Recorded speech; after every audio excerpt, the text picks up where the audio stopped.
Hello and welcome back to my YouTube channel Das Express. क्या हाल चाल है आप सबके। और आप सबको पता है कि हम लोग जो है कोर्स ऑन कंप्यूटर कॉन्सेप्ट का क्लास कर रहे हैं और इस क्लास में हम लोगों ने चैप्टर 1 कंप्लीट कर लिया है। और चैप्टर 1 कंप्लीट करने के बाद हम लोग जैसा कि जानते हैं अब चैप्टर 2 हम लोग कंप्लीट करेंगे, जिसका नाम है हमारा इंट्रोडक्शन टू ऑपरेटिंग सिस्टम। और आज के सिलेबस में जो है, आज के चैप्टर के सिलेबस में ये सारे जो हैं सब पार्ट, जैसे कि चैप्टर है ना उसका एक छोटे छोटे पार्ट होते हैं, उसको हम सब पार्ट बोलते हैं या फिर सब चैप्टर। तो आज उसी के बारे में डिस्कस करेंगे कि कौन कौन से चैप्टर हैं इसमें और किस किस को हम लोग पढ़ने वाले हैं कंप्लीटली। तो इंट्रोडक्शन है, ऑब्जेक्टिव है, ऑपरेटिंग सिस्टम क्या होते हैं, basic of operating system, operating system for desktop and laptop, operating system for mobile phone and tablet और user interface for desktop and laptop. यहाँ तक हम लोग आज कंप्लीट करेंगे एक दिन में, और उसके बाद जो एक दो क्लास और आएंगी उसमें से ये सारे के सारे हम लोग कंप्लीट कर लेंगे। ठीक है, तो आज हम लोग स्टार्ट कर रहे हैं चैप्टर 2। तो आप लोग से एक रिक्वेस्ट होगा, अगर आपने हमारे यूट्यूब चैनल को सब्सक्राइब नहीं किया तो चैनल को सब्सक्राइब करो, क्योंकि हम लोग एक ऐसा इनिशिएटिव चालू किया ना, क्योंकि इस चैनल से जितने भी अर्निंग होंगे उसका 40% हम लोग एजुकेशन के ही फील्ड में डोनेट करने वाले हैं। तो जल्दी से जल्दी सब्सक्राइबर गेन करवाओ और वॉच टाइम कंप्लीट करवाओ। उसके बाद चलो करते हैं स्टार्ट। तो हमारा जो है पहला ऑपरेटिंग सिस्टम।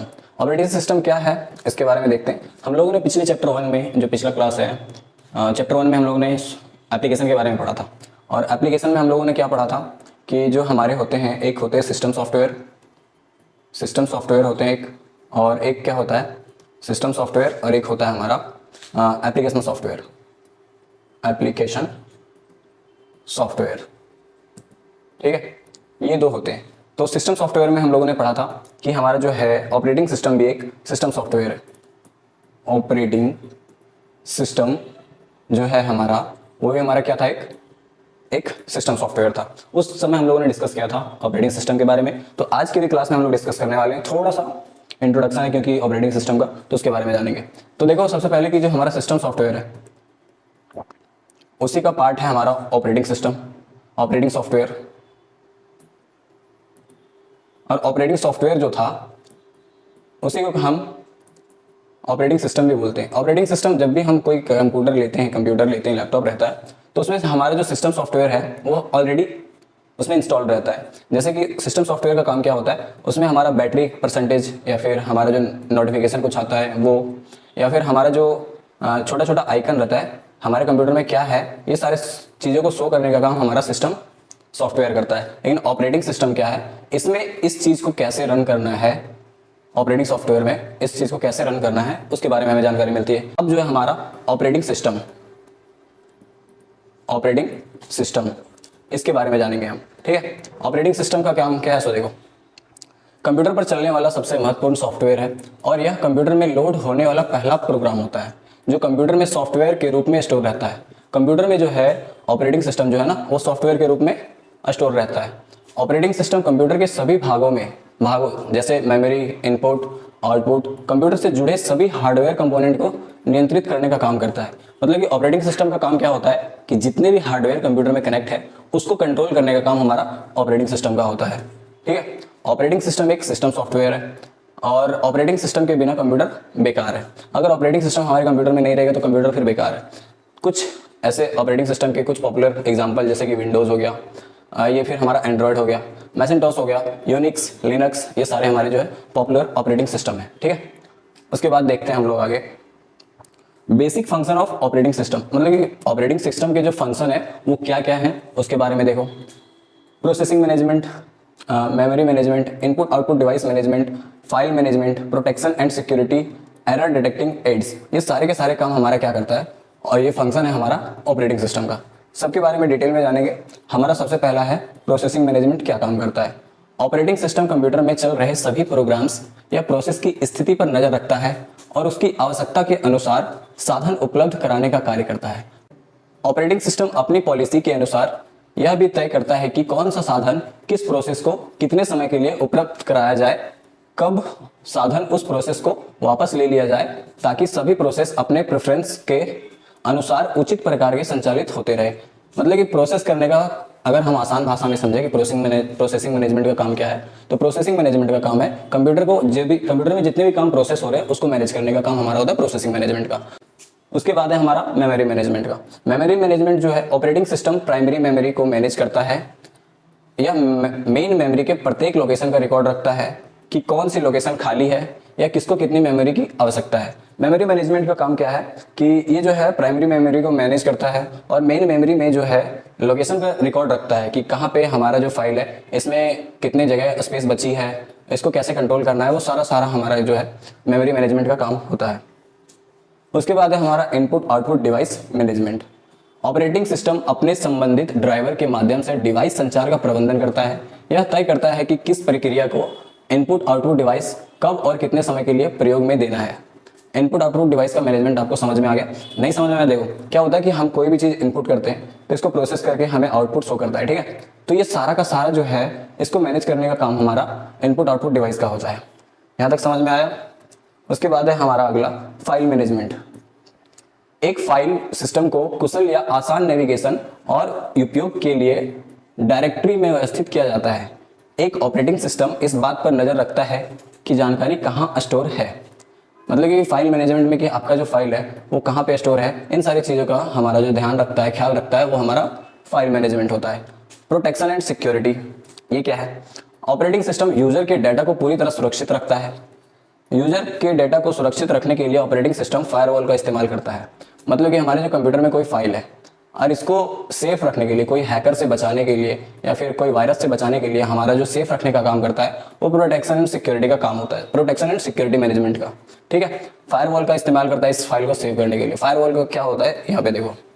फायरवॉल का मतलब होता है कि हमारा कोई फाइल है और ये फाइल को अगर कोई एक्सेस करना चाहता है, कोई आदमी, थर्ड पार्टी आदमी इसको कोई एक्सेस करना चाहता है, तो इसको बचाने का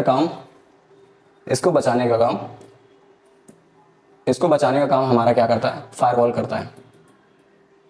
फायरवॉल है ये काम करता है। कैसे काम करता है? मान लो ये हमारा सिस्टम है और ये सिस्टम को कोई एक्सेस करना चाहता है हैकर, तो इसको बचाने के लिए एक वॉल की तरह अपना एक सिस्टम क्रिएट करता है ताकि हमारा जो कंप्यूटर है वो सेफ रहे, ठीक है। फायरवॉल का इतना ही काम होता है। फायरवॉल एक सिक्योरिटी डिवाइस है जिसकी मदद से यूजर के डेटा पर निगरानी रखी जा सकती है। यूजर के डेटा को और भी ज़्यादा सुरक्षा प्रदान करने के लिए ऑपरेटिंग सिस्टम पासवर्ड का उपयोग करता है, जिसकी मदद से कोई भी यूजर बिना पासवर्ड के डेटा को एक्सेस नहीं कर सकता। तो हमारे जितने भी चीज़ें हैं प्रोटेक्शन और सिक्योरिटी से रिलेटेड, वो सारा का सारा काम हमारा प्रोटेक्शन एंड सिक्योरिटी मैनेजमेंट करता है, ठीक है। उसके बाद अगला है हमारा एरर डिटेक्टिंग एड्स। इसमें क्या होता है? ऑपरेटिंग सिस्टम की त्रुटियों का पता लगाना, कंप्यूटर सिस्टम को खराब होने से बचना, लगातार जांच करते रहता है और उपयोगकर्ता को बताता है। मतलब एरर डिटेक्टिंग एड्स का मतलब है, एड्स का मतलब कि जो हमारे ऑपरेटिंग सिस्टम में कोई दिक्कत तो नहीं है उसके बारे में पता लगाता है, कंप्यूटर सिस्टम को खराब होने से बचाता है और लगातार जांच करते रहता है कि इसमें कुछ प्रॉब्लम तो नहीं है, और जांच करके हमें बताते रहता है, और ये बताने का काम हमारा एरर डिटेक्टिंग एड्स करता है, ठीक है। उसके बाद है हमारा टाइप्स ऑफ ऑपरेटिंग सिस्टम। हमारे कितने प्रकार के ऑपरेटिंग सिस्टम होते हैं उसके बारे में। पहला है हमारा single user operating system. Single user operating system CUI based होता है। अब CUI क्या होता है? इसका फुल फॉर्म होता है character user interface. Character user interface, ठीक है। कैरेक्टर यूजर इंटरफेस होता है। इसमें क्या होता है कि अगर कोई हमारा यूजर है तो इसमें हम कमांड देते हैं कोई भी चीज़ ओपन करने के लिए। मान लो कोई फाइल हमें ओपन करना है तो अभी क्या होता है, अभी GUI इंटरफेस है, लेकिन जब ये कैरेक्टर यूजर फेस मतलब कि CUI जब चलता था तो इसमें हम इस फाइल को खोलने के लिए कमांड देते थे। जैसे कि यहाँ पे देखो, मान लो कि हमें ये फाइल खोलनी है, मान लो हमें जो है ये वाली फाइल खोलनी है, ये वाली फाइल खोलनी है, तो इसको क्या करना पड़ता था? हमें कमांड देना पड़ता था। किस चीज़ का कमांड देना पड़ता था वो देखो। अभी यहाँ पे हम लोग टाइप करेंगे CMD और ये ऐसे करके ये ओपन होता था, और इसमें हम यहाँ कमांड देते थे इस जगह पे कि हमें ये कोई फाइल खोलनी है। यहाँ पे हम कमांड देते थे और वो फाइल ओपन होती थी, ठीक है। ये था हमारा CUI मतलब कैरेक्टर यूजर फेस। अगर कोई भी फाइल या फिर कोई भी काम करना होता था उसके लिए हमें कमांड देना पड़ता था। तो वही CUI का फुल फॉर्म बताया। वह ऑपरेटिंग सिस्टम जिसमें एक समय में केवल एक यूजर ही काम कर सकता है उसे सिंगल यूजर ऑपरेटिंग सिस्टम कहा जाता है। मतलब कि मान लो कोई कंप्यूटर है और यूजर जो है ना एक ही बार मतलब एक यूजर एक ही काम एक सिस्टम पे कर सकता है, उसे ही सिंगल यूजर ऑपरेटिंग सिस्टम कहा जाता है। नाम से ही पता चलता है सिंगल यूजर ऑपरेटिंग सिस्टम, ठीक है। इसका इस्तेमाल सामान्य रूप से घरों में रखे कंप्यूटर के रूप में किया जाता है। इसके कुछ एग्जाम्पल है जैसे कि Dodge, Windows 3X, Windows 95, 97, 98। Windows अभी जो है मल्टीपल यूज़र के लिए भी आ गया है, लेकिन पहले जब नहीं था, जब सिंगल यूज़र ऑपरेटिंग सिस्टम था, तब हमारे कुछ वर्जन थे विंडोज़ के, विंडोज़ 3X, विंडोज़ 95, विंडोज़ 97, 98। इसमें हमारा जो था CUI था, कैरेक्टर यूजर इंटरफेस का, ठीक है, और वो हमारा सिंगल ऑपरेटिंग सिस्टम था, सिंगल यूजर ऑपरेटिंग सिस्टम था। उसके बाद है हमारा मल्टी यूजर ऑपरेटिंग सिस्टम, जो है हमारा GUI बेस्ड। GUI का फुल फॉर्म क्या होता है? इसका फुल फॉर्म होता है graphic user interface, graphic user interface, ठीक है। और इसमें क्या होता है, अगर मान लो कोई भी चीज़ है, मान लो ये हमारा PDF फाइल खुला हुआ है, तो इसको हम एग्जिट कर सकते हैं और यहाँ हम गाने भी सुन सकते हैं, इसको हम यहाँ से कट भी कर सकते हैं, कोई भी फाइल खोल सकते हैं। लेकिन CUI में क्या था हमारा, CUI में हमारा कोई भी कमांड देते थे तब वो फाइल काम करता था या फिर फाइल ओपन होती थी, लेकिन GUI में क्या है, वैसा कुछ नहीं है। और ये हमारा मल्टी यूजर ऑपरेटिंग सिस्टम है, ठीक है। इसमें क्या होता है, एक ही कंप्यूटर पर कई यूजर एक साथ कार्य करने की सुविधा देता है। प्रत्येक यूजर को कंप्यूटर से जुड़ा टर्मिनल दे दिया जाता है। इस OS का मतलब ऑपरेटिंग सिस्टम, इस OS का इस्तेमाल ज़्यादातर बड़े उद्योगों और सरकारी संस्थाओं में किया जाता है। एग्जाम्पल के लिए यूनिक्स और लिनक्स। मान लो कि हमारा एक मास्टर कंप्यूटर होता था, जब भी मैं कंप्यूटर सीख रहा था ना, वहाँ पे भी यही सेम सिस्टम था। एक मास्टर कंप्यूटर था और वहाँ से हमारे कंप्यूटर को कनेक्ट कर दिया जाता था, और हम इस कंप्यूटर में कोई भी काम करते थे वो इस कंप्यूटर पे स्टोर हो जाया करता था। इसमें भी रहता था और इसमें भी रहता था। तो ये हमारा जो मास्टर कंप्यूटर था, इसको एन कंप्यूटिंग करके एक टर्मिनल था, उससे जोड़ दिया जाता था इसको, ठीक है। तो ये जो होते हैं हमारा मल्टीपल यूजर ऑपरेटिंग सिस्टम के बारे में यहाँ समझ में आया। उसके बाद है single tasking operating system. Multiple user operating system, single user operating system समझ में आया। सेम वैसे ही सिंगल टास्किंग ऑपरेटिंग सिस्टम है। सिंगल टास्किंग ऑपरेटिंग सिस्टम में क्या होता है कि आप कोई भी काम जो है ना, आप कोई भी काम है, मान लो ये है, इसमें हम कोई फाइल एक्सेस कर रहे हैं, मान लो कि मुझे डाटा एंट्री करना है, डाटा एंट्री, तो हम एक टाइम पे ना बस डाटा एंट्री करेंगे। हम चाहेंगे कि हम अभी डाटा एंट्री कर रहे हैं, हमको मूवीज़ भी देखना साथ साथ, या फिर बैकग्राउंड में हमारा गाना भी चले, ऑडियो फाइल भी चले, और हम चाहें इसमें और भी कुछ काम, जैसे कि मान लो मुझे इंटरनेट सर्फिंग करना है, इंटरनेट सर्फिंग करना है, तो ये एक टाइम पे इतने सारी चीज़ पॉसिबल नहीं थे। किसमें? सिंगल टास्किंग ऑपरेटिंग सिस्टम में। मतलब कि इसका बेसिक काम है कि एक टाइम पे हम बस एक ही काम कर सकते हैं, ठीक है। उसके बाद है हमारा multitasking operating system. Multitasking operating system में क्या था कि हमारा जो कंप्यूटर है, इसमें हम मल्टीपल काम एक ही टाइम पे कर सकते थे। मतलब कि हमें डाटा एंट्री करना तो वो भी कर सकते हैं, हमें ऑडियो सुनना है साथ में डाटा एंट्री करते हुए तो भी कर सकते हैं, और हमें मूवी देखना है वो भी कर सकते हैं, इंटरनेट चलाना है तो वो भी कर सकते हैं एक ही टाइम पे। इसको हम मल्टीपल टास्किंग ऑपरेटिंग सिस्टम बोलते हैं, ठीक है। फिर रियल टाइम ऑपरेटिंग सिस्टम क्या होता है? रियल टाइम ऑपरेटिंग सिस्टम का जो यूज़ है वास्तविक एप्लीकेशन के लिए किया जाता है। इसका उपयोग उन अनुप्रयोगों के लिए होता है जहां डाटा प्रोसेसिंग का समय निश्चित और छोटी मात्रा में होता है। रियल टाइम ऑपरेटिंग सिस्टम का मतलब कि कोई भी चीज़ है वो छोटी फाइल है और इसको एक्सेस करने का टाइम जो है वो हमारा जो निर्धारित रहता है, मतलब कि निश्चित रहता है कि 1 मिनट में ये फाइल हमारा इतना काम कर लेगा, तो उसी को बोलते हैं रियल टाइम ऑपरेटिंग सिस्टम। लेकिन जो 1 मिनट में काम करता है, तो ये 1 मिनट जो काम करने का टाइम पता चलाता है ना, लगाता है, वही होता है हमारा रियल टाइम ऑपरेटिंग सिस्टम। उसके बाद आते हैं हमारे operating system for desktop and laptop. मतलब डेस्कटॉप और लैपटॉप के लिए कौन से ऑपरेटिंग सिस्टम होते हैं उसके बारे में है, ठीक है। इसको शॉर्ट में हम लोग देख लेंगे। Operating system Windows operating system, Apple, Mac OS जो है वो डेस्कटॉप और लैपटॉप में यूज़ किए जाते हैं। जैसे कि हमारा विंडोज़ ऑपरेटिंग सिस्टम जो हो गया हमारा विंडोज़ 10, विंडोज़ 8, विंडोज़ XP, ये सारे क्या हैं हमारे ऑपरेटिंग सिस्टम है। ऑपरेटिंग सिस्टम है, लेकिन कौन से हैं? विंडोज़ ऑपरेटिंग सिस्टम है। उसी तरह से एप्पल का है, मैक OS हो गया। फिर डेस्कटॉप और लैपटॉप में सबसे ज़्यादा उपयोग किया जाने वाला जो ऑपरेटिंग सिस्टम है वो माइक्रोसॉफ्ट कंपनी द्वारा बनाया गया है और उसका नाम है विंडोज़ ऑपरेटिंग सिस्टम। ये किसके द्वारा बनाया गया? हमारा माइक्रोसॉफ्ट के द्वारा बनाया गया। आप कमेंट करके बताना माइक्रोसॉफ्ट के जो है हमारे मालिक उसका नाम क्या है, ठीक है। दूसरे नंबर पर प्रयोग किया जाने वाला ऑपरेटिंग सिस्टम एप्पल कंपनी द्वारा डेवलप किया गया है, जो कि है हमारा Mac OS, Mac operating system, जिसका प्रयोग एप्पल कंपनी द्वारा विकसित किए गए डेस्कटॉप तथा लैपटॉप में किया जाता है। मैक OS का बस हम एप्पल द्वारा जो भी प्रोडक्ट बनाए गए ना उसमें हम यूज़ कर सकते हैं, ठीक है। लिनक्स भी एक लोकप्रिय ऑपरेटिंग सिस्टम है जिसका उपयोग लैपटॉप तथा डेस्कटॉप में किया जाता है। लिनक्स ऑपरेटिंग सिस्टम के विभिन्न वर्जन उपलब्ध हैं जो काफ़ी लोकप्रिय भी है। लिनक्स भी ऑपरेटिंग सिस्टम है, इसमें हम जो है ना वो पुराने ज़माना का जो हमारा CUI है, कैरेक्टर यूजर इंटरफेस, उस तरह का इसमें काम होता है। इसको अधिकतर लोग कोडिंग के लिए यूज़ करते हैं, लिनक्स को कोडिंग के लिए यूज़ करते हैं, ठीक है। उसके बाद हमारा होता है माइक्रोसॉफ्ट विंडोज़। यह दुनिया का सबसे पॉपुलर ऑपरेटिंग सिस्टम है जो विभिन्न प्रकार के वर्जन में उपलब्ध है, जैसे कि विंडोज़ 10, विंडोज़ 11, विंडोज़ सर्वर आदि। ये हमारा विंडोज़ माइक्रोसॉफ्ट विंडोज़ है, ठीक है।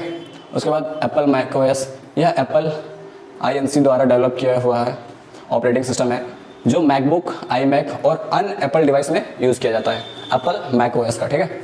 फिर लिनक्स एक ओपन सोर्स ऑपरेटिंग सिस्टम है जो बिल्कुल फ्री है, जो विभिन्न डिस्ट्रीब्यूशन में उपलब्ध है, जैसे कि उबंटू, फेडोरा, डेबियन आदि। लिनक्स को लिनस टोरवाल्ड्स ने 1991 में क्रिएट किया था। लिनक्स ऑपरेटिंग सिस्टम एक बहुत ही पॉपुलर ऑपरेटिंग सिस्टम है। यह एक ओपन सोर्स ऑपरेटिंग सिस्टम है, ठीक है। अब अगला हमारा operating system for mobile phone and tablet, मतलब मोबाइल फ़ोन और टैबलेट के लिए कौन कौन से ऑपरेटिंग सिस्टम है उसके बारे में जान लेते हैं, ठीक है। मोबाइल फ़ोन के लिए भी हमारे ऑपरेटिंग सिस्टम होते हैं, उसको इसीलिए बनाया गया ताकि मोबाइल फ़ोन को कैसे कंट्रोल कर सकते हैं या फिर टैबलेट को। जैसे कि हमारा जो लिनक्स और विंडोज़ ऑपरेटिंग सिस्टम है ना, वो डेस्कटॉप और कंप्यूटर को कंट्रोल करते हैं, उसी तरह मोबाइल को कंट्रोल करने के लिए हमारा जो है मोबाइल ऑपरेटिंग सिस्टम को बनाया जाता है। जैसे कि मोबाइल पर चलने वाले सभी एप्लीकेशन को चलाता है और उसे कंट्रोल करता है, मतलब मोबाइल में जो भी एप्लीकेशन है उसको चलाने का काम और उसको कंट्रोल करने का काम जो है हमारा, वो किसका है, वो मोबाइल ऑपरेटिंग सिस्टम का है, ठीक है। जैसे यूजर द्वारा दिए जाने वाले input, output, email, text, messaging, ये सारी चीज़ों को कंट्रोल करने का काम हमारा कौन करता है, मोबाइल का ऑपरेटिंग सिस्टम, ठीक है। उसके कुछ एग्जांपल है, जैसे कि Android OS, Android operating system. यह एक open source Android operating system है जिसे गूगल द्वारा बनाया गया है। इसे पहली बार सन 2008 में लॉन्च किया गया था। यह अब तक सबसे लोकप्रिय और सबसे अधिक डिवाइसों में उपयोग किया जाने वाला मोबाइल ऑपरेटिंग सिस्टम है, ठीक है। एंड्रॉयड OS को 2008 में बनाया था गूगल कंपनी के द्वारा और ये सबसे ज़्यादा यूज़ होने वाला ऑपरेटिंग सिस्टम है मोबाइल फ़ोन में। उसी तरह से iOS जो है, इसका जो निर्माण है, इसको जो बनाता है वो आईफोन की कंपनी एप्पल INC द्वारा अपने डिवाइस के लिए, जैसे कि आईफोन, आईपैड और PC, मतलब पर्सनल कंप्यूटर के लिए बनाया गया था iOS ऑपरेटिंग सिस्टम को, और ये एप्पल कंपनी के द्वारा बनाया गया था। इसका नंबर एंड्रॉयड के बाद आता है, मतलब कि सबसे ज़्यादा यूज़ हमारा एंड्रॉयड होता है, उसके बाद iOS का नंबर आता है, ठीक है। वैसे ही विंडोज़ OS है। विंडोज़ OS हम बेसिकली देखेंगे हमारा डेस्कटॉप और लैपटॉप के लिए यूज़ होता है, लेकिन हमारे मोबाइल फ़ोन के लिए भी विंडोज़ OS का यूज़ किया गया था, लेकिन ये जो है उतना फेमस नहीं हो पाया हमारे मोबाइल के लिए। जो हमारे एंड्रॉयड OS है उसके सामने ये फेल है। उसके बाद है हमारा ब्लैकबेरी भी जो है उसको रिसर्च इन मोशन, मतलब कि RIM कंपनी के द्वारा बनाया गया था और यह ऑपरेटिंग सिस्टम ब्लैकबेरी डिवाइस के लिए काम करता है। जैसे कि iOS जो है हमारा एप्पल डिवाइस के लिए काम करते हैं, वैसे ब्लैकबेरी जो है ब्लैकबेरी डिवाइस के लिए काम करता है, ठीक है। आई होप यहाँ तक आपको समझ में आया होगा वीडियो। अगर वीडियो समझ में आया और पसंद आया तो वीडियो को लाइक करो, कमेंट करके बताना वीडियो कैसा लगा और चैनल को सब्सक्राइब करो। एम करते हैं हम इस वीडियो में कम से कम 50 सब्सक्राइबर का, ठीक है, 50 सब्सक्राइबर का। तो अगर वीडियो पसंद आया तो वही लाइक, कमेंट, शेयर करो और उन लोगों के पास शेयर करो जिसको CCC का कोर्स करना है। आपके एग्ज़ाम पॉइंट ऑफ व्यू से बहुत ही अच्छा कोर्स है और मिलते हैं नेक्स्ट वीडियो में। तब तक के लिए सेफ रहें, सतर्क रहें। जय हिंद, वंदे मातरम। Hello and welcome back to my YouTube channel the Ashish express. कैसे हैं आप सब? आप सबका स्वागत करता हूं अपने यूट्यूब चैनल पे। और हम लोग चैप्टर 2 का क्लास 1 जो है कर लिया था हम लोगों ने। उसके बाद अब क्लास 2 स्टार्ट कर रहे हैं। जो चैप्टर 2 का जो थोड़ा सा पार्ट बच गया था उसके बारे में आज डिस्कस करने वाले। तो हम लोगों ने इतना दूर तक पढ़ लिया था, मतलब operating system for mobile phone and tablet, यहाँ तक हम लोगों ने कंप्लीट किया था। तो आज की क्लास में हम लोग यहाँ से स्टार्ट करेंगे user interface for desktop and laptop. उसके बाद टास्क बार क्या होते हैं, icon and shortcut, running an application और ऑपरेटिंग सिस्टम सिंपल सेटिंग इसके जो हैं, इन सब के बारे में आज डिस्कस करने वाले।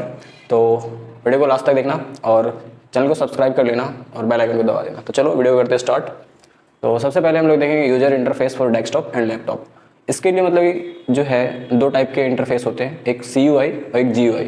CUI का फुल फॉर्म जो है कैरेक्टर यूजर इंटरफेस होता है और GUI का ग्राफिकल यूजर इंटरफेस। CUI का मतलब क्या होता है, इसका मतलब ये होता है ना कि हमारा जो डेस्कटॉप है इस पे कैरेक्टर दिखते हैं, मतलब कैरेक्टर लिखा हुआ जो भी चीज़ है। मान लो कोई चीज़ है हम देखते हैं, जैसे कि माई कंप्यूटर है, तो उसमें हमें आइकन भी मिलता है और उसका नाम लिखा रहता है दिस PC। लेकिन कैरेक्टर यूजर इंटरफेस में क्या होता है, ये आइकन आपको नहीं मिलेगा, बस यहाँ पे आपको लिखा हुआ रहेगा कि this PC, recycle bin, notes, ऐसे करके जो चीज़ है वो सारी चीज़ कैरेक्टर यूजर इंटरफेस में देखने को मिलता है। लेकिन ग्राफिक यूजर इंटरफेस में क्या होता है कि हमारा जो है ना डेस्कटॉप पे जितने भी चीज़ है वो आइकन बने रहते हैं, और आइकन को क्या हम बोलते हैं, ग्राफिक्स जो रहते हैं वो रहते हैं। तो इसी को हम ग्राफिक यूजर इंटरफेस या फिर ग्राफिकल यूजर इंटरफेस बोलते हैं। ठीक है, यहाँ तक समझ में आया CUI और GUI में डिफरेंस क्या है। CUI जो है यूजर फ्रेंडली नहीं होता है। इस ऑपरेटिंग सिस्टम को चलाने के लिए हमेशा कमांड को टाइप करना पड़ता है। कमांड को टाइप मतलब कि हमें कोई भी फाइल खोलना है, जैसे कि एक कोई PDF है और इसको प्रिंट करना है हमें, तो हमें इसको कमांड देना पड़ता है PT लिखने के बाद क्या करता है, ये इस PDF को प्रिंट करता है। ठीक है, इसी को बोलते हैं हम कैरेक्टर यूजर इंटरफेस का एक एग्जांपल। जैसे कि DOS, और जो DOS है ना वो एक character user interface operating system है। ठीक है, उसी प्रकार से GUI के बारे में देखते हैं। GUI जो है ऑपरेटिंग सिस्टम, ये यूज़र फ्रेंडली होता है और इस ऑपरेटिंग सिस्टम को चलाने के लिए कमांड नहीं देनी होती है। जैसे कि अब ये कोई आइकन है यहाँ पे ग्राफिकल यूजर इंटरफेस में, तो इस पर हम डबल टैप कर देना तो ये हमारा ओपन हो जाता है। ठीक है, इसको कमांड देना नहीं पड़ता है कि आप ये करो, बल्कि जिस प्रोग्राम को ओपन करना होता है उसे माउस से क्लिक करना पड़ता है। जैसे कि समझाया ना, इसको ओपन करना तो इस पर माउस से क्लिक करेंगे, कमांड देने की जरूरत नहीं पड़ती है। जैसे कि विंडोज़ जो है एक graphical user interface operating system है। ठीक है, CUI और GUI में आपको डिफरेंस समझ में आया क्या होता है और कैसे काम करता है, और इसके एग्जांपल भी है। जैसे कि DOS है CUI, और GUI जो है हमारा वो विंडोज़ है। उसके बाद हम देखते हैं डेस्कटॉप जो है ना, जब कंप्यूटर सिस्टम में बूटिंग की प्रक्रिया संपन्न हो जाती है तब जो स्क्रीन हमारे सामने दिखती है वह डेस्कटॉप कहलाती है। मतलब कि जो हमारा कंप्यूटर चालू हो जाता है ना, स्टार्ट होने के बाद, कंप्यूटर में स्विच दबाने के बाद जब कंप्यूटर स्टार्ट होता है तो सबसे पहला जो डिस्प्ले हमें शो होता है उसी को हम डेस्कटॉप बोलते हैं। कुछ इस प्रकार से रहता है हमारा डेस्कटॉप। इसको बड़ी में दिखाता हूँ, मतलब बड़े साइज में दिखाता हूँ कैसे रहता है। डेस्कटॉप स्क्रीन पर file, folder, icon, task bar, notification area, ये सारी चीज़ दिखाई देता है। और ये जो डेस्कटॉप है ना, इसमें हमें क्या क्या देखने को मिलता है, यहाँ पे हमें स्टार्ट बटन, सर्च बार है, file explorer, task bar, notification area, ये सारी चीज़, और डेस्कटॉप आइकन और टास्क व्यू, ये सारी चीज़ें हमें यहाँ डेस्कटॉप पे दिखाई मिलती है। ऐसे करके हमारा जो होता है वो डेस्कटॉप होता है। देखो, जब भी आप कंप्यूटर को ओपन करोगे उसके बाद ऐसा ही आपको इंटरफेस देखने को मिलेगा। ठीक है, अब एक एक करके देख लेते हैं कि desktop icon, task view, start button, search bar, file explorer, task bar और ये जो है नोटिफिकेशन एरिया, इन सारी चीज़ों के बारे में हम लोग जानते हैं। स्टार्ट बटन जो है, जैसे कि यहाँ पे देखो आप, ये वाला, इसको बोलते हैं हम स्टार्ट बटन। ठीक है, स्टार्ट बटन जो है टास्क बार के लेफ्ट साइड में होता है। देखो, ये जो है हमारा टास्क बार, इसके लेफ्ट साइड में यहाँ पे ये जो टास्क बार है ना, इसको बोलते हैं हम टास्क बार। ये पूरा जो है, इसको, ये जो पट्टी दिख रही है इसको बोलते हैं टास्क बार, और ये लेफ्ट स्टार्ट बटन जो है टास्क बार के लेफ्ट में होती है। यहाँ तक समझ में आया। उसके बाद देखो, स्टार्ट बटन पर क्लिक करते ही हमारे सामने जो विंडोज़ खुलकर आती है उसको हम स्टार्ट मेन्यू बोलते हैं। स्टार्ट बटन को दबाने के बाद जितने भी जो भी हमें पॉपअप शो होता है ना, उसको हम स्टार्ट मेन्यू बोलते हैं। स्टार्ट मेन्यू में कंप्यूटर के सभी प्रोग्राम की लिस्ट होती है। जितने भी कंप्यूटर में प्रोग्राम है ना, उसकी लिस्ट हमें मिल जाती है। जैसे कि आपको लाइव एग्जांपल देखना, तो यहाँ पे जाके जैसे आप करोगे तो यहाँ देखो, यहाँ पे बहुत सारे हैं ना फाइल, जितने भी कंप्यूटर में है वो सारे के सारे चीज़ें हमें यहाँ शो हो जाती है। ठीक है, उसके बाद स्टार्ट मेन्यू में प्रोग्राम की लिस्ट के अलावा यूजर अकाउंट की सेटिंग, कंप्यूटर की सेटिंग, माई कंप्यूटर, डॉक्यूमेंट आदि खोलने के लिंक होते हैं। Computer shut down, restart, sleep करने के भी ऑप्शन होते हैं, यही होते हैं। विंडोज़ के अलग अलग वर्जन में स्टार्ट बटन और स्टार्ट मेन्यू के अलग अलग होते हैं। मतलब कि विंडोज़ के जो अलग अलग वर्जन होते हैं ना, उसमें से अलग अलग टाइप जगह पे आपको स्टार्ट बटन देखने को मिल जाएगा। जैसे कि आप विंडोज़ 8 में आपको स्टार्ट बटन देखने को नहीं मिलता है। विंडोज़ 8 में स्टार्ट बटन ही नहीं रहता, आपके कीबोर्ड के थ्रू से स्टार्ट बटन, जैसे कीबोर्ड में आपका स्टार्ट बटन रहता है ना, उसको दबाओगे तब आपका स्टार्ट बटन ओपन होगा विंडोज़ 8 में। ठीक है, उसके बाद है हमारा टास्क व्यू। टास्क व्यू क्या होता है, देखो आप, टास्क व्यू यहाँ पे देखो, ये जो टास्क व्यू है उसको बोलते हैं हम टास्क व्यू। विंडोज़ 10 के साथ इन्वॉल्व किया गया था टास्क व्यू को। टास्क व्यू एक मल्टीटास्किंग फीचर है जो आपको कई वर्चुअल डेस्कटॉप पर अपने ओपन ऐप विंडोज़ को एक्सेस करने का, ऑर्गेनाइज करने का सुविधा देता है। ठीक है, साथ ही आपको अपने माइक्रोसॉफ्ट अकाउंट से कनेक्ट किसी भी डिवाइस पर शुरू की गई पिछली एक्टिविटीज़ को जल्दी से फिर से शुरू करने की अनुमति देता है। टास्क व्यू ये होता है, देखो ये छोटा सा आइकन है ना यहाँ, इसको बोलते हैं टास्क व्यू। यहाँ से आप कोई भी चीज़ जो आपके डेस्कटॉप पे खुली रहती है ना, उसको आप एक जगह से बार बार एक्सेस कर सकते हो। अभी ये मान लो कोई टैब खुला, मान लो एक टैब खुला, इस पर आप गए, फिर आपको कोई दूसरा टैब पे जाना तो इस पे जाना, यहाँ पे जा सकते हो, यहाँ पे जा सकते हो, यहाँ पे जा सकते हो। उसी को बोलते हैं टास्क व्यू। समझ में आया। उसके बाद है हमारा टास्क बार। टास्क बार इस पूरे पट्टी को कहते हैं, यहाँ से यहाँ तक जो रहता है हमारा, ये अभी देखो आप, यहाँ से यहाँ तक ये जो दिख रहा है ना आपको नीचे वाला, इसको टास्क बार बोलते हैं, ठीक है। इसमें क्या होता है, टास्क बार डेस्कटॉप पर सबसे नीचे की पट्टी को कहा जाता है। जब आप कोई भी एप्लीकेशन या प्रोग्राम ओपन करते हैं तो वह टास्क बार पर दिखाई पड़ता है। इस तरह से आप टास्क बार को देखकर पता लगा सकते हैं कि प्रेजेंट टाइम में आपके कंप्यूटर पर कितने और कौन कौन से एप्लीकेशन रन हो रहे हैं। टास्क बार हमें सभी चल रहे प्रोग्राम का इमीडिएटली पहुंचने तक की सुविधा प्रदान करता है। टास्क बार पर लेफ्ट साइड में स्टार्ट मेन्यू और राइट साइड में नोटिफिकेशन एरिया होता है। टास्क बार में क्या होता है, मान लो हम कोई भी काम कर रहे हैं, यहाँ पे माइक्रोसॉफ्ट विंडोज, माइक्रोसॉफ्ट एक्सेल या फिर क्रोम ब्राउजर ओपन करते हैं ना, तो सारा हमें यहाँ दिख जाता है कि हमने क्या क्या चीज़ें खोल के रखी है। और मान लो हम इसमें कोई काम कर रहे हैं और एक्सेल में जैसे ही क्लिक करते हैं तो हम एक्सेल पे ट्रांसफर हो जाते हैं, तुरंत इधर से उधर चले जाते हैं, ठीक है। उसके बाद जो है यहाँ पे हमें तुरंत पहुँचने का मतलब इमीडिएटली वर्ड से एक्सेल में जा सकते हैं, एक्सेल से क्रोम में जा सकते हैं, ठीक है। और टास्क बार के लेफ्ट साइड में हमारा स्टार्ट मेन्यू होता है और जो हमारा राइट साइड में है, यहाँ पे आप देखोगे राइट साइड में ये हमारा नोटिफिकेशन एरिया होता है, ठीक है। अब आते हैं हम आइकन्स पे। आइकन्स एक प्रकार का ग्राफिक ऑब्जेक्ट है जो आपके कंप्यूटर में किसी भी फाइल या फोल्डर या प्रोग्राम को दर्शाता है। कंप्यूटर आइकन विभिन्न प्रकार के होते हैं, जैसे कि देखो ये जो छोटे छोटे हैं ना, इसको आइकन ही बोलते हैं। ये छोटे छोटे हैं इसको डेस्कटॉप आइकन बोलते हैं, ठीक है। ये दो टाइप के होते हैं आइकन्स, जैसे ये होता है सिस्टम आइकन और एक होता है शॉर्टकट आइकन। सिस्टम आइकन क्या होते हैं, कंप्यूटर में जब कोई ऑपरेटिंग सिस्टम इंस्टॉल करते हैं तब उसके साथ कुछ आइकन बाय डिफ़ॉल्ट आते हैं। ये आइकन हमारे डेस्कटॉप स्क्रीन पर देखे जा सकते हैं, जैसे कि हमारे जो डिस्क पीसी है, उसके बाद हमारा कंट्रोल पैनल है, उसके बाद हमारा रिसाइकल बिन है, उसके बाद हमारा नेटवर्क है। तो ये हमारा सब क्या है, ये हमारा सिस्टम का आइकन है। जब भी हम ऑपरेटिंग सिस्टम को इंस्टॉल करते हैं तो ये ऑटोमेटिक हमारे सिस्टम में आ जाते हैं, ठीक है। अब शॉर्टकट आइकन क्या होते हैं, शॉर्टकट आइकन जो होते हैं ना वो इस तरह से रहते हैं।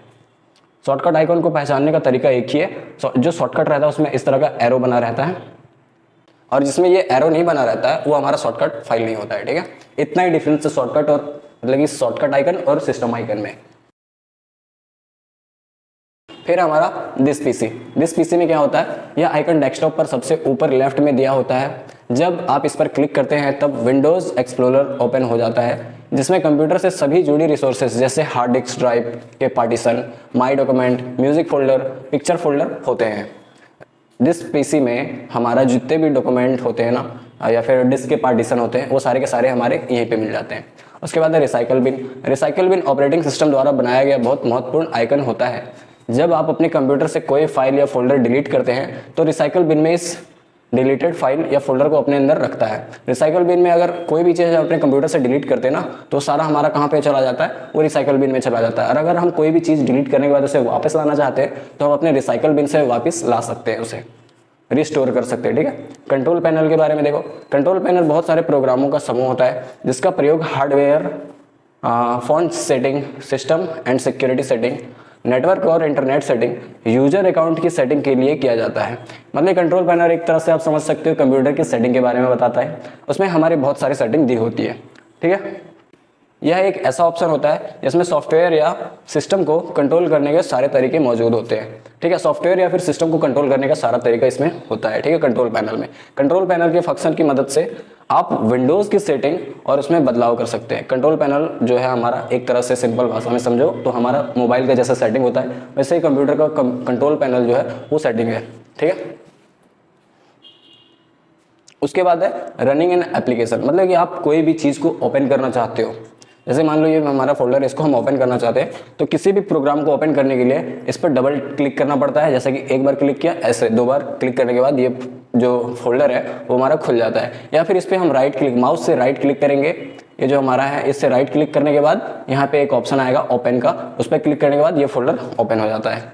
क्लोज करने के लिए, मान लो कोई फोल्डर ओपन है तो इसको क्लोज करने के लिए ना हमें यहाँ पे ऐसे करके एक डेस्कटॉप है तो यहाँ पे हमें ऑप्शन देता है मिनिमाइज, मैक्सिमाइज और क्लोज करने का। तो यहाँ पे जैसे ही आप टैप करोगे तो ये हमारा फोल्डर क्लोज हो जाएगा। या फिर इसका जो कीबोर्ड से शॉर्टकट की होता है वो हमारा होता है Alt + F4। मान लो कोई फोल्डर हम लोगों ने ओपन किया और इसको हम क्लोज करना चाहते हैं, लेकिन यहाँ पे जो क्रॉस का बटन रहता है इसको बिना दबाए कीबोर्ड की मदद से हम अगर बंद करना चाहते हैं तो कीबोर्ड में Alt + F4 बटन जैसे ही दबाएंगे तो हमारा जो फोल्डर ओपन रहता है वो हमारा क्लोज हो जाएगा, ठीक है।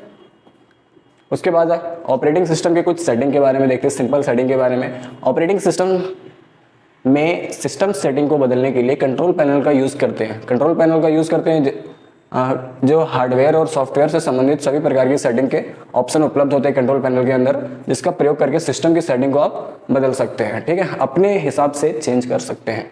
जैसे कि इसमें से आप क्या क्या कर सकते हो, बहुत सारी चीज़ कर सकते हो, लेकिन बेसिक चीज़ हम बता देते हैं। जैसे कि mouse and changing it's property, mouse की जो है जैसे कि आइकन है जो, इसको फास्ट आपको मूव करना है, फास्ट काम करे, ऐसे चेंज कर सकते हो, इसकी प्रॉपर्टीज़ को चेंज कर सकते हो। उसके बाद है हमारा जो सिस्टम का डेट और टाइम है उस चेंज, मतलब कि हमारे मोबाइल में अगर हम टाइम और डेट को रखते हैं ताकि हमें टाइम का पता चले, डेट का पता चले, वैसे ही कंप्यूटर में भी टाइम और डेट दिया रहता है। लेकिन कभी कभी क्या होता है, हमारा कंप्यूटर स्विच ऑफ या फिर शट डाउन हो जाने के कारण हमारा टाइम बिगड़ जाता है। जैसे कि पुराने मोबाइल में होते थे तो उसको टाइम सेट करना पड़ता था, तो आप यहाँ से कंट्रोल पैनल से अपना डेट और टाइम को भी चेंज कर सकते हो। डिस्प्ले की भी प्रॉपर्टीज़ को आप चेंज कर सकते हो। इसमें आप अपना प्रोग्राम को और फीचर को ऐड और रिमूव कर सकते हो। मान लो हमें कोई ऐप इंस्टॉल करना है तो यहाँ से आप इंस्टॉल कर सकते हो, कंप्यूटर से इंस्टॉल करोगे। लेकिन जब इसको यूनिस्टॉल करना होता है तो आपको कंट्रोल पैनल में जाके अनइंस्टॉल कर सकते हो। ठीक है, उसके बाद है हमारा adding and removing sharing printer, printer को भी आप तभी से वहीं से ऐड कर सकते हो। उसके बाद जो है हमारा file and folder management, file और फोल्डर को मैनेज करने का भी काम हमारा कंट्रोल पैनल ही करता है। ठीक है, उसके बाद है यहाँ पे सारे के सारे चीज़ आपको दिख जाएंगे कि इसमें कौन कौन से टूल होते हैं और क्या क्या चीज़ें हैं, सारी की सारी सेटिंग आपको कंट्रोल पैनल में मिल जाएगी। ठीक है, उसके बाद हम देखेंगे using mouse and changing it's properties, आप अपने माउस को अपनी सुविधा के अनुसार उसकी सेटिंग में बदलाव करके उसका उपयोग कर सकते हो। ठीक है, माउस की सेटिंग को बदलने के लिए कंट्रोल पैनल में माउस आइकन पर डबल क्लिक करके माउस सेटिंग डायलॉग बॉक्स को ओपन कर सकते हैं। माउस डायलॉग बॉक्स में कई ऑप्शन उपलब्ध होते हैं जिसका उपयोग माउस की सेटिंग को बदलने के लिए किया जाता है, जैसे बटन्स, पॉइंटर ऑप्शन, इन सब कुछ चीज़ आप चेंज कर सकते हो। कैसे, देखो ये रहा माउस का ऑप्शन, इस पर आप डबल क्लिक करोगे ना तो आपको एक डायलॉग बॉक्स ऐसे ओपन करके आएगा।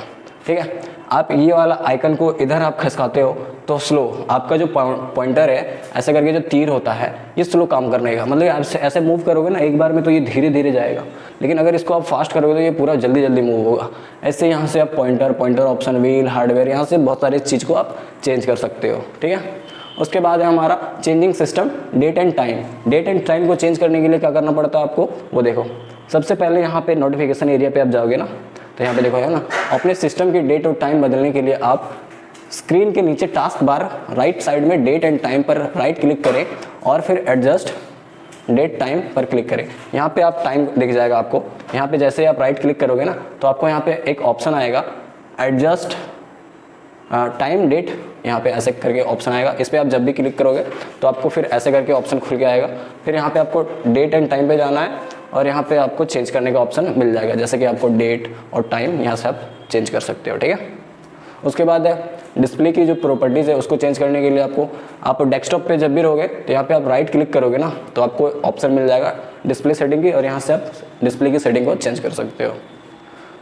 वहाँ पे जैसे क्लिक करोगे आपको ये डिस्प्ले का ऑप्शन आएगा और यहाँ से आप इसके रिजोल्यूशन को चेंज कर सकते हो, और भी बहुत सारी सेटिंग होती है आप वहाँ से चेंज कर सकते हो।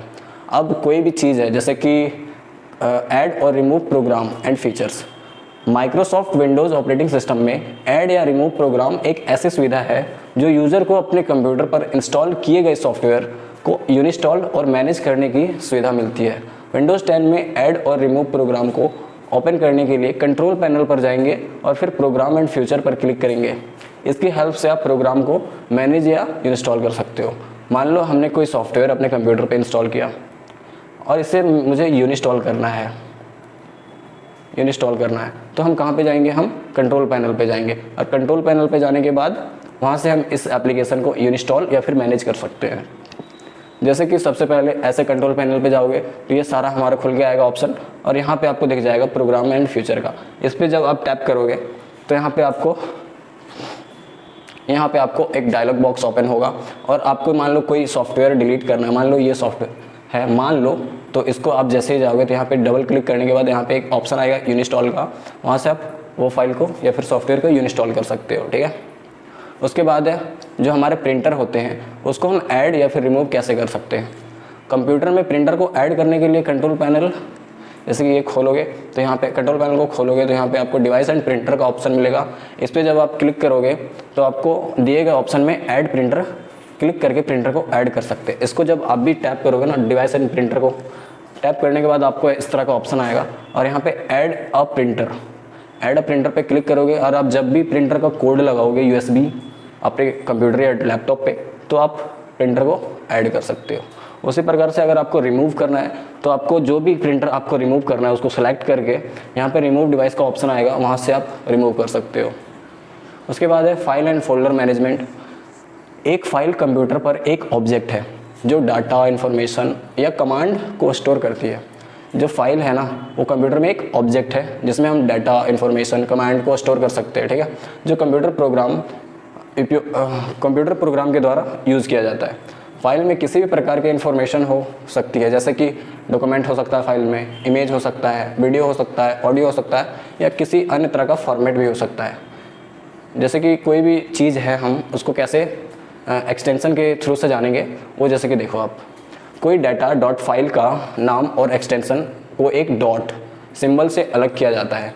फाइल एक्सटेंशन दर्शाता है कि वो किस प्रकार का फाइल है। जैसे कि नोटपैड का फाइल है तो उसको नोटपैड का फाइल का एक्सटेंशन जो है वो .txt होता है। मान लेते हैं एक्सटेंशन क्या होता है, इसके बारे में देखो। सबसे पहले फाइल एक्सटेंशन जो है, कंप्यूटर में किसी भी फाइल की पहचान के लिए कंप्यूटर का ऑपरेटिंग सिस्टम अपनी सुविधा के अनुसार फाइल को उसके प्रकार के अनुसार पहचान प्रदान करता है। इसे फाइल एक्सटेंशन के नाम से हम जानते हैं।